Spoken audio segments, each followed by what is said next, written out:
Salut à tous, c'est Sport U, le mag. On va parler d'hiver, oui. Oui, le froid revient, je le sais, le froid est revenu. Il a neigé pendant tout l'hiver. Alors nos champions sont là, ils ne vont pas vous laisser de glace, évidemment, notamment Gwendal Pesera qui est avec nous. Bonjour. Bonjour. Gwendal. Merci d'être avec nous à vos côtés. La jeunesse triomphante, il va être content, Gwendal, avec Candice Didier. Bonjour. Triple championne de France. C'est ça. C'est ça. En individuel, vous, hein? Oui. Ouais, vous n'avez pas besoin de couple, vous n'avez pas besoin de Gwendal pour Non, je pratiquer suis bien toute seule. votre sport. Avec nous également Marianne Geloir qui est avec nous. Merci d'être avec nous. Vous êtes conseillère technique à la DTN? DTN adjointe DTN à la adjointe. Fédération des sports de glace. Très bien. Puis un habitué de l'émission, le pilier même de l'émission. Hein. Comme le dit mon ami Lionel Rousseau bien souvent dans cette émission, c'est Damien Bardot, directeur de la communication, avec des Jeux Olympiques qui vont arriver, Jeux Olympiques d'hiver pour les universitaires. Tout à fait, les universiades qui s'annoncent, puisqu'on part la semaine prochaine en Turquie pour la 25e universiade d'hiver à Erzurum. À Erzurum en Turquie, ça se Voilà. situe vers... C'est pas très loin de la frontière iranienne, à 2 heures de la frontière iranienne, et pas très loin de la Russie non plus, à 1h30 de Sochi, où auront lieu les Jeux de 2014. Parce que Erzurum, c'est pas Chamonix non plus, on connaît pas trop. Hein.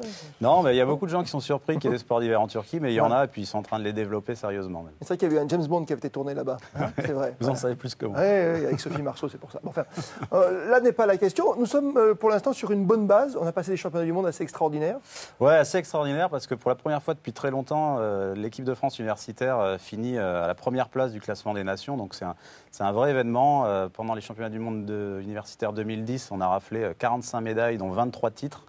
Ce qui nous place donc au premier rang mondial devant des nations comme la Chine, les États-Unis, la Corée, la Russie, le Japon. Donc on peut saluer l'ensemble de ces athlètes qui, sur une vingtaine de championnats du monde, ont ramené... C'est historique Ouais, c'est historique. C'était arrivé une fois par le passé, et donc là, c'est vraiment un grand moment quand on connaît le niveau d'opposition. Donc il y a des Jeux d'été et tous les 2 ans des Jeux d'hiver, évidemment. Tout à fait. Et en intervalle, il y a des championnats du monde universitaire pour les sports qui sont ni présents aux Jeux d'été, ni présents aux Jeux d'hiver. Alors Gwendal Pesera, jeune patineur à l'époque, a disputé ces universiades. Oui, en 91 à Sapporo. À Sapporo. Très très bon souvenir. Beau souvenir. Oui, oui. C'est quoi? C'est la grande classe, c'est la grande université, 5 ans plus, ça se passe comment?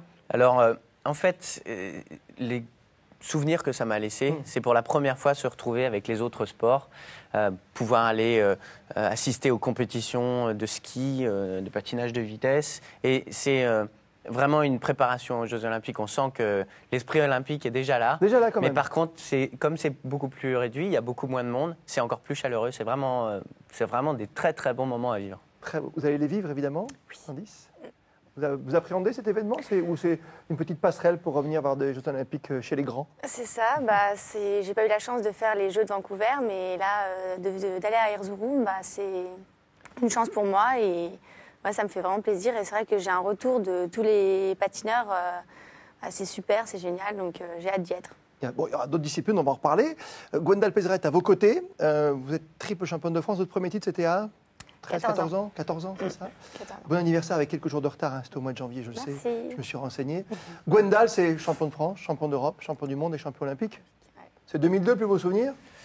Oui, c'est un des plus beaux souvenirs, évidemment. Ouais. C'est surtout l'apogée, puisqu'on a terminé en 2002 et on ne peut pas terminer avec un plus beau titre.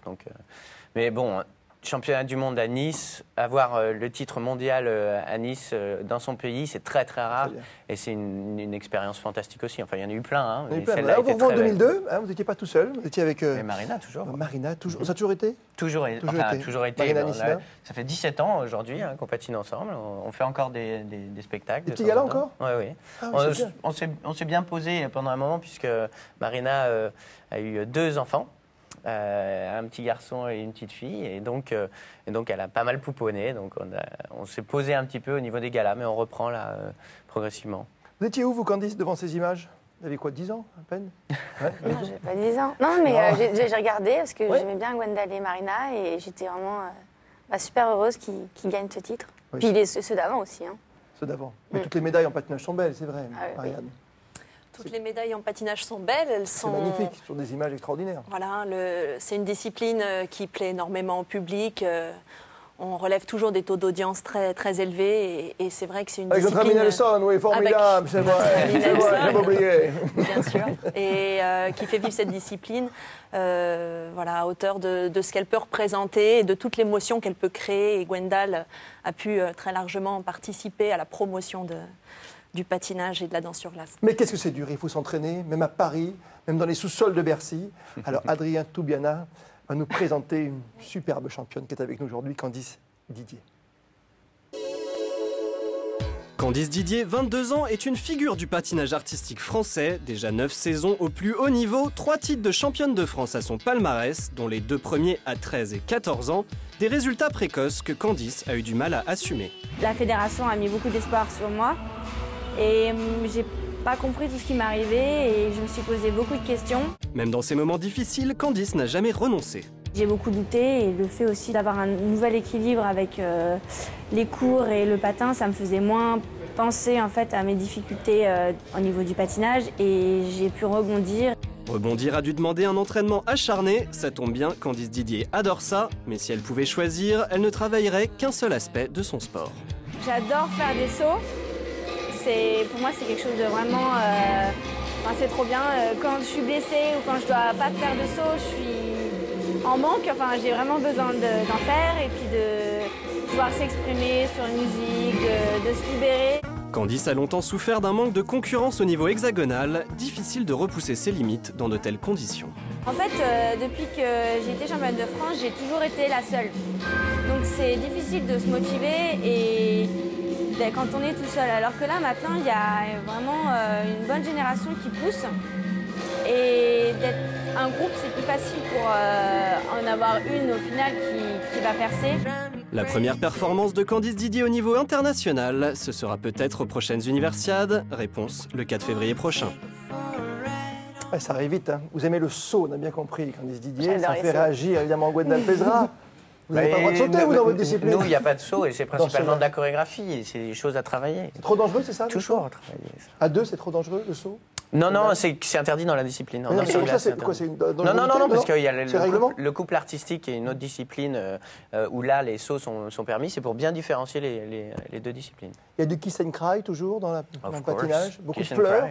Ça vous arrivait, vous, pour les Jeux Olympiques notamment? Ça n'a pas été simple, hein. Il y a eu pas mal de petits Il y a pépins dans beaucoup votre de carrière. pleurs, mais il y a aussi beaucoup de bons moments et on garde le mieux en général parce que bon.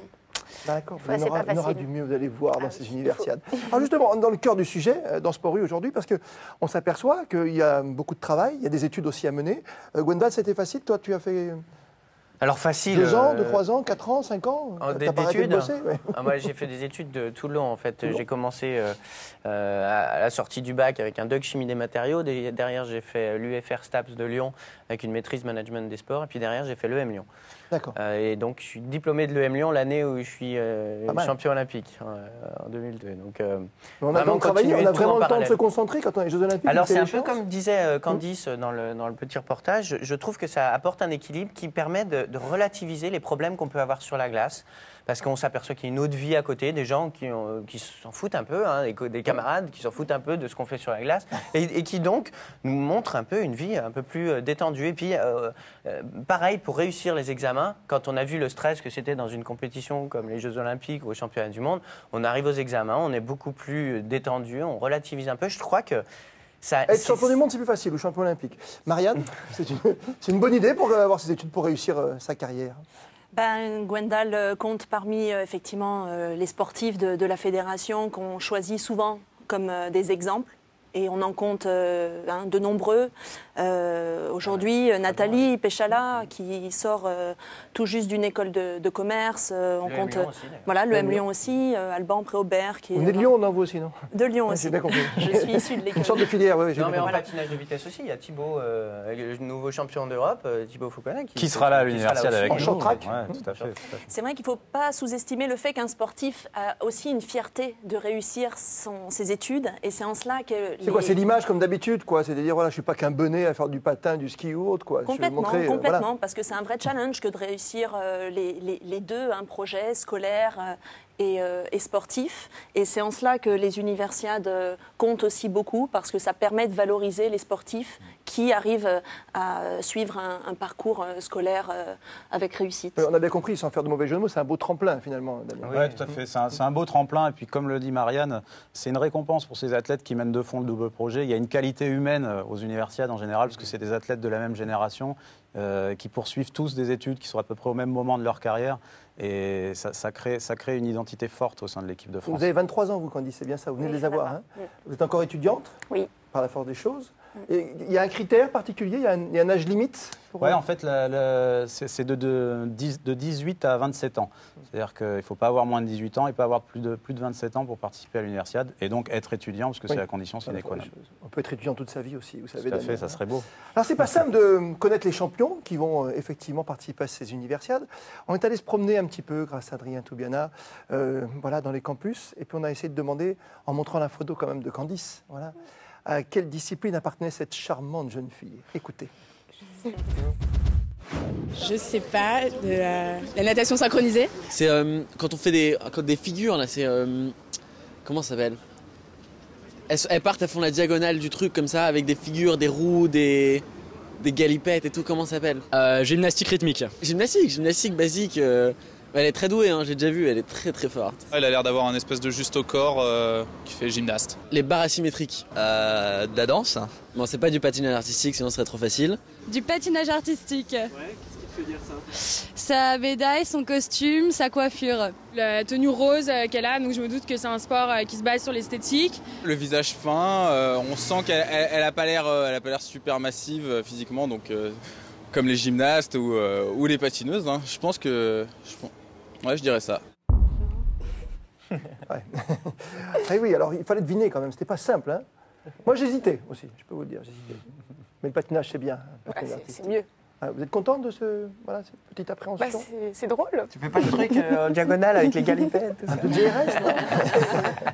Bon, on va rentrer quand même dans le vif du sujet, effectivement, par rapport aux universiades. Vous avez regardé un petit peu, vous avez repéré où sera la patinoire déjà ou pas du tout? Vous laissez bercer, Déjà, Erzurum, il faut savoir où c'est. Erzurum, oui, on a dit Turquie. Déjà, c'est bien. Déjà, c'est bien. Et après, je ne sais pas trop où ça se situe, mais on verra bien sur place. Les installations, Damien, tout est prêt, il n'y a pas de souci? Ouais, pas tout comme est prêt. certaines nations qui organisent les Jeux Olympiques et qui font tout à la dernière minute? Non, tout est prêt, parce qu'on a eu la chance d'y aller Je au vais mois de parler de Sochi, septembre. cette On idée. y allait au mois de septembre pour la visite de préparation, donc on a pu visiter l'ensemble des installations. Tout est prêt, les Turcs ont fait un énorme travail là-bas.